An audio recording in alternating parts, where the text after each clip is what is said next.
Michael Jordan once said that watching Caitlin Clark play feels like watching Larry Bird all over again, right down to the no-look lasers and that quiet dagger-sharp swagger.outkick.com. Yet the real plot twist isn't the highlight reels. It's that an entire league now swings on the shoulders of one 23-year-old. Every packed arena, every national broadcast slot, every late-night debate seems to orbit the same rookie in a red-white fever jersey. If she dazzles, ratings spike. If she's sidelined, viewership plunges more than 50% overnight. So the question that keeps owners awake is no longer, can she handle the spotlight? But can the W survive if that spotlight ever blinks out? Strap in. We're following the shockwaves from the hardwood to the headline desks to find out how one guard hijacked basketball's attention economy and why Indiana just became the center of America's hoops universe. Tyrese Halliburton knows what leadership costs. He dragged the Pacers back to relevance with crafty passes and a smile that hides mile-high expectations. When the men's all-star watches the Fever's rookie floor general, he sees himself, only louder. "She's just amazing at what she does," he told ESPN, promising to show up for every home game he can. The two share film over text, swap rehab tips, and daydream about hanging twin banners inside Gainbridge Fieldhouse. Local reporters love the storyline. One franchise quarterback for the boys, one for the girls, each pushing the other to lift a state that bleeds basketball. And the chemistry isn't charity. Clark quarterbacks possessions like Halliburton does, eyes always 2 passes ahead, while absorbing full-court hits he rarely sees in the NBA. When Fever rookies stumble through double teams, she's barking coverage, patting backs, huddling teammates. Tyrese nods from courtside because he recognizes the weight. Tickets, t-shirts, city morale. Indiana hasn't just found 2 point guards. It stumbled into a matched pair of cultural anchors, each proving that hoops hope can bloom in a small market cornfield, if your stars are relentless enough. Jason Whitlock, never one to whisper, threw a grenade on his podcast. They put a super team around Caitlin Clark because people want to play with Caitlin Clark. His jab at the Chicago Sky landed because it rang true. Before Clark, veterans angled for coastal markets. Now they're DMing Fever management about lockers. Indiana didn't lure names with beachfront condos or trophy cases. Players followed the gravitational pull of a rookie who sprays dimes like confetti and fills arenas on Tuesdays. In free agency meetings, agents cite the Clark factor, shorthand for nationally televised games, shoe deal visibility, and a playmaker who never blames teammates. The front office barely had to sell culture. Clark's brand of unselfish shock value hoops already did the recruiting speech. Around the league, GMs mutter that the Fever just leapt 2 rebuild stages on the back of 1 draft pick. Rival execs can't decide whether to chase their own lightning rod or load up defenders to rough Indiana's phenomenon off the floor. Either way, Clark has changed roster math. Ring chasers now look inland because the surest path to June involves the rookie who treats double teams like riddles begging to be solved on air. Colin Cowherd posed it bluntly. Outside of LeBron and Steph, how many NBA players are more famous than Caitlin Clark? Maybe Durant? Maybe. The studio fell silent because the numbers back him up. Clark trends on NFL Sundays, grins from cereal boxes, and outsells half the men's all-stars in jersey revenue despite a rookie wage scale. She isn't playing on Broadway or Hollywood Boulevard. She's tucked in Indianapolis and still logs bigger Google spikes than conference final heroes. When incoming college freshmen list sports idols at orientation, Clark lands beside Messi and Simone Biles. Her social media highlight packages generate Curry-like engagement, while her Chase Center pull-up range feeds TikTok editors a nightly buffet. Cultural fame is different from basketball fame. You can earn the latter with rings, but the former crashes over you like a rogue wave. Clark didn't wait for a dynasty or a coast. She dragged culture to her doorstep. The last time a hooper pulled that off in Indiana, his name was Bird. Jonathan Isaac, a student of sports theater, smiled when asked about the chippy undercurrent between Clark and Chicago rookie Angel Reese. "Because of the rivalry. People are watching who never watched before," he said. He's right. Reese's scowls, Clark's shrug-and-shoot threes.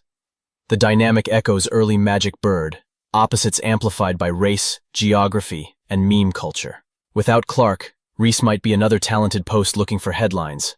Matched against Clark, she becomes a viral foil, sparking side-by-side highlight montages and midnight debate shows. The tension spilled into court design.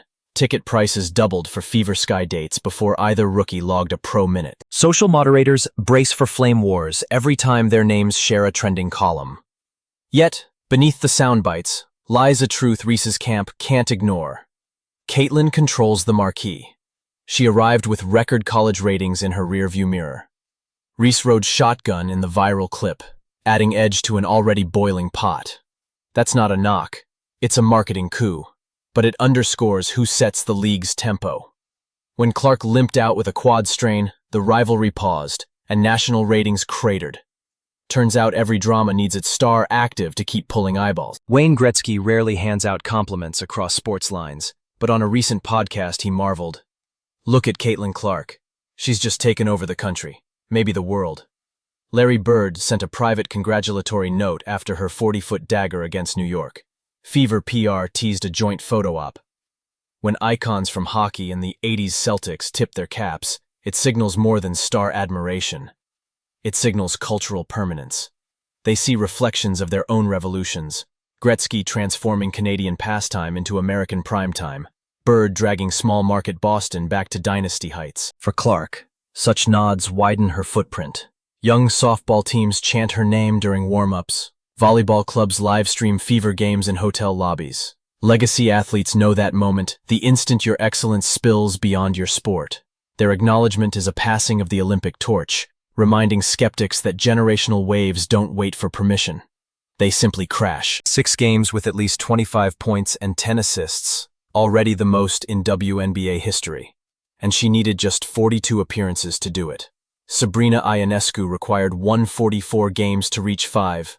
Diana Taurasi, 4 in 2 decades. Shannon Sharp lined up the data on his show and called it historical disruption. The advanced metrics agree. Clark leads the league in total assist points created and ranks top 5 in usage despite drawing the highest blitz rate on pick and rolls. Coaches gamble. Send 2 defenders. Mix zones. She still threads bounce passes through alley cat windows. Efficiency purists harp on turnovers, ignoring that most rookies crumble when defenses warp this aggressively.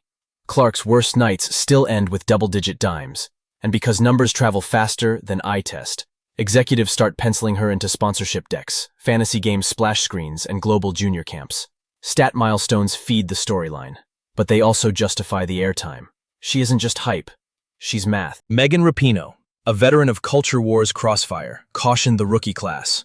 You don't want to be the player who cries wolf all the time. Sometimes you have to earn a little more respect. Her subtext? Survive the hack-a-star treatment first, complain later. Ben Shapiro fired from the other flank. If Caitlin Clark were not in the WNBA, we would not be talking about the WNBA, Facebook.com. Between those poles sits the real tension. Clark is both the league's megaphone and its most scrutinized target. Each hip check sparks debates on privilege, promotion, and whether refs protect or punish her. When she strained her quad on May 24th, national ratings fell 55%, and hashtag Protect Caitlin. Critics shrugged. See? Over-reliant. But owners counted the zeros vanishing from ad rate sheets. Isaiah Thomas shrugged differently. Controversy is good. The most important thing is you're watching. That's easy to say when you're retired, for Clark. The stakes live in muscle fibers and clickbait headlines. She plays 35 minutes, chats with reporters, then scrolls through thousands of mentions dissecting her every grimace. Pressure breaks some rookies. Clark treats it like oxygen in a fourth-quarter huddle. Still, nobody, not even her, knows how long a body can carry a billion-dollar expectations load. One fact is clear. When she's missing, the league's oxygen thins dangerously fast. Economists peg the Clark effect at roughly a quarter of the WNBA's entire revenue matrix. Tickets, merch, rights, streaming bumps, sports. Networks have built Saturday slates around Fever tip-offs. Advertisers rewrite budget plans based on her health updates. Over-reliance terrifies any industry. One player pulls a hamstring and the stock chart hiccups. But revolutions rarely spread evenly. They erupt through singular catalysts. The league's brain trust now wrestles with 2 imperatives: capitalize on the boom and diversify it before fatigue or another injury strikes. Proposals swirl. Full-time referee contracts to curb the mugging. Media training boot camps for emerging stars. Revenue-sharing formulas to help other markets ride the tide. Clark's camp shoulders its own calculus. Maximize platform but dodge burnout. Defend without dulling the showmanship. If they find the sweet spot, the W could lock in a generation of new fans. Miss it, and the post-Clark landscape risks sliding back to regional highlight reels. Caitlin Clark didn't ask to be a business plan, a culture war, or a ratings algorithm. She asked for a basketball and 94 feet of hardwood. Yet here we are. Networks reshuffle schedules around her, veterans orbit her gravity, legends anoint her, critics chase her, and an entire league pitches its renaissance on the arc of her pull-up three. The paradox is delicious. Her rise frees women's hoops from invisibility, but her absence would shove it back toward the shadows. So every night she laces up, the WNBA balances on a single crossover. Maybe that feels dangerously unstable. Maybe that's exactly how revolutions start. Because if the league's brightest light ever goes dark, we'll find out fast whether basketball's newest believers came for the jersey or the game itself. Until then, sit tight and enjoy the glare. History doesn't flip the switch this hard very often, and when it does, you don't look away.